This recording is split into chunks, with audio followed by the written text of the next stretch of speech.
Welcome. You're watching the Thrift Store Rundown, where we bring Hollywood home on a budget. Earlier this week, nominations for the 73rd Annual Primetime Emmy Awards were announced in a virtual live-streamed event. And for the most part, it's a battle of the streamers.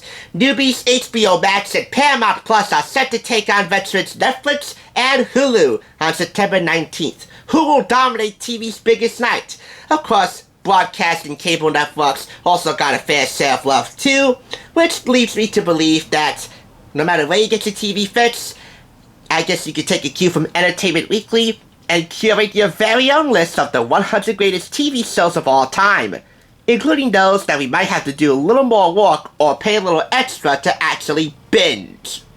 I don't like that, but hey, money is the root of all evil, and is one of the sprouts of all Emmy love. This is the 100 greatest TV shows of all time, as selected by the writers of Entertainment Weekly. This collector's edition magazine was purchased for $1.99 out of a retail price of $9.95 in the US and $13.95 in Canada. The cover alone makes you nod your head in agreement. For the most part, I mean, come on. We have Johnny Carson, Star Trek, Seinfeld, Mary Tyler Moore, and Lucille Ball. So you're really gonna have quite a ball with this list. Let me show you a top 10 list from A.J. Jacobs, his best game shows of all time. Number 1, Jeopardy, because really, how could it not be? It's an indefatigable, and that is a huge word for me, indefatigable source of entertainment and information. The late, great Alex Trebek, God bless him, said it best. Jeopardy is a household essential and should be really listed next to staples in a kitchen or dining room cupboard. Second place, Wheel of Fortune. Both shows created by Merv Griffin, who had a knack for exceptional game show creations that really became a part of Americana. We also have The Gone Show, What's My Line, Hollywood Squares, The Newlywed Game, The Price is Right, Let's Make a Deal, You Bet Your Life, and finally, Family Feud. By the way, Wheel of Fortune earning second place, being demoted to a silver medal for too much clapping. Too much clapping, huh? Have you seen The Price is Right? Or, really, have you seen this? Family Feud? Out of all 10 of these game shows in A.J. Jacobs' list, I have reviewed half of them with another one on the way. That half being the first two, Jeopardy and Wheel of Fortune, The Price is Right, The Newlywed Game, and Family Feud.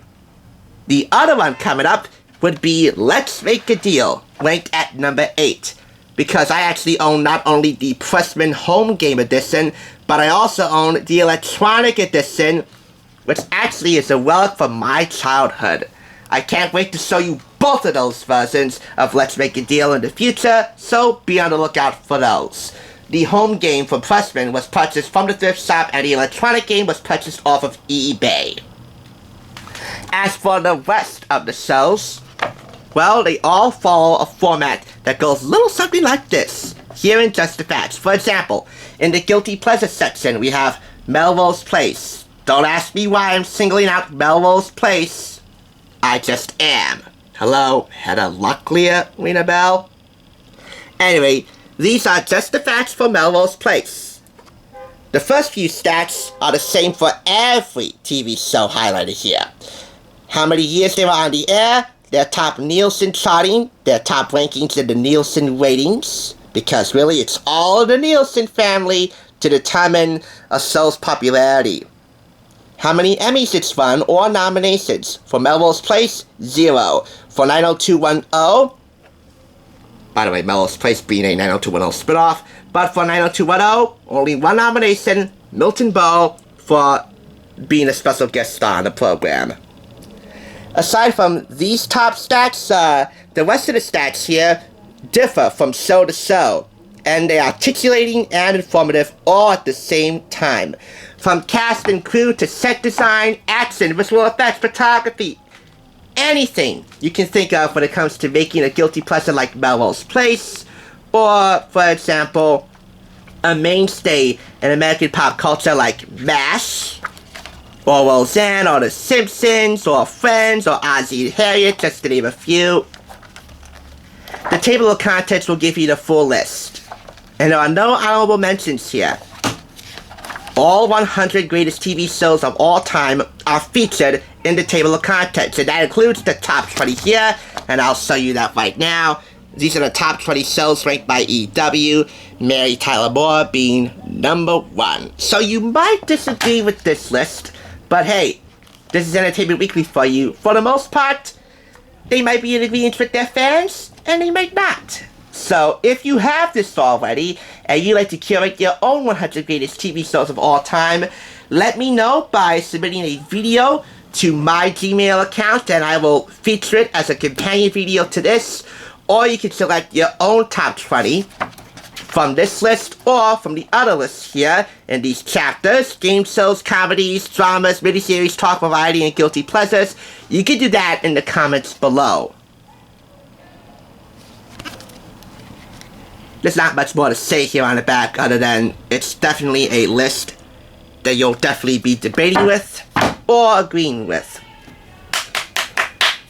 I think you can all be against all 5 claps, and for my taste, it's the gold standard. Speaking of the gold standard, the 73rd Annual Primetime Emmy Awards will be hosted by Cedric the Entertainer, a wise hosting choice given that we haven't had much of him during this year and a half of COVID, and will be broadcast on CBS and streamed on Paramount Plus September 19th.